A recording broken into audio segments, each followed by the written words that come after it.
we can begin to talk about making poverty history is a recognition of this new world economy. Whoever thought of such an absurdity in the past, when the world was locked up in the different national bits? But the reduction of world poverty now comes onto the agenda because we can see the kind of redistribution, not which comes from charity, not which comes from NGOs collecting and transferring, but from the work of the people, the workers of the developing countries. That's why I'm suggesting to you that the issue in the immigration debate in Europe and North America is not about the economics of it, about the negative social or economic impact. It is about political sovereignty.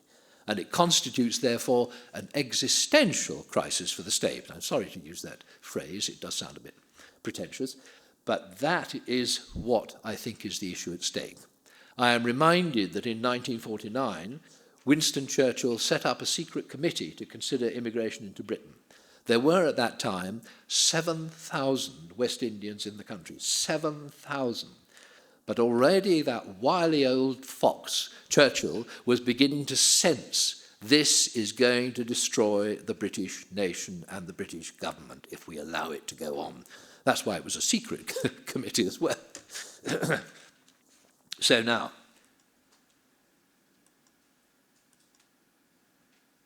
let us come to the international context. Economic globalization, which I am defining as a very slow, erratic process of creating a single world economy in which the factors of production move freely between the territories of the world. This has already produced, and we're only at the beginning of this process, an immense increase in the mobility of the factors of production, particularly capital, but to a lesser extent, labour. And this despite the fact that governments have attempted to prevent this process. It's also produced, and this has to go with the same thing, if governments in, say, Britain or the Netherlands prevent immigrants, activity will leave the country. So there's the other side of the coin to the immigration is the migration of business, moving to where the labour is. And so the two go together, and the governments can have a decision either to prevent immigration or to allow activity to go elsewhere. This has been happening. I mean, the movement of labour has been happening throughout the history of capitalism. But in the past, initially it was forced labour through slavery and then indentured labour. But in the first great surge of economic globalization in the second half of the 19th century, we saw an unprecedented free economic migration and the massive movement of Europeans to the Americas, to Africa, to the Antipodes. In the second surge, and between the first and the second, you have the whole period of 2 world wars, world slump, etc., in which nation-states froze their borders. But in the second, 1970, say, to the year 2000, perhaps 150 million migrate. That's a wild underestimate, but that's the official estimate from the United Nations of the number of people living outside their, the country where they were born. Today, the process is exaggerated here in the developed countries, first of all by the demography of the developed countries and China, and we must remember always that China's demography is as threatening as Europe and North America's, the decline in the active age groups and aging. So that the awful prospect is that the labour force available in the developed countries cannot sustain the existing economies. That has revealed, I think, something that is not talked about, but the end of national self-sufficiency in labour.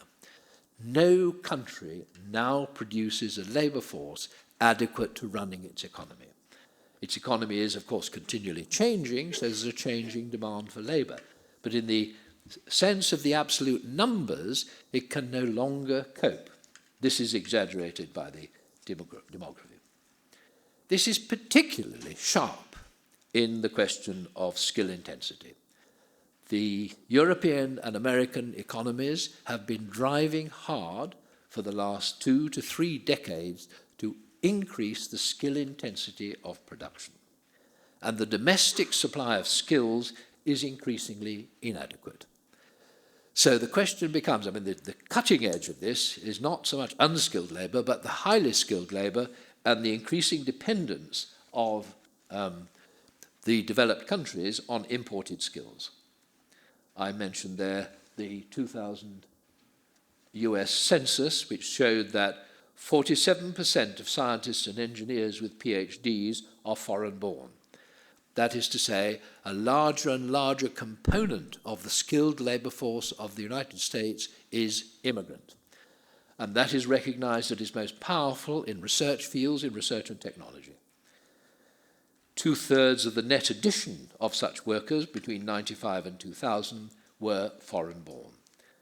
And now it is also becoming clear that immigrants have a disproportionate share of the Nobel Prize winners of the United States, of all the measures of high skill in the US. And the foreign-born are on 1/4 of US patent applications. So you see, the whole drive to a skill-intensive economy exaggerates this dependence upon imported labour. And you can only say, well, perhaps they ought to start going backwards. That is to say, de-skilling the United States would begin to relieve this pressure and guarantee the rights of the existing native-born labour force. But this process conceals another one.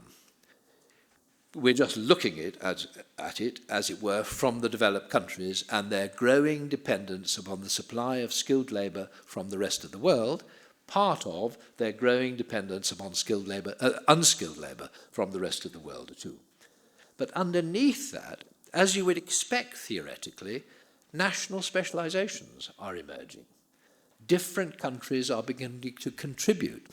Just as the world economy, as it goes global, begins to redistribute activity from one place to another and allow some countries or some localities to become highly specialised.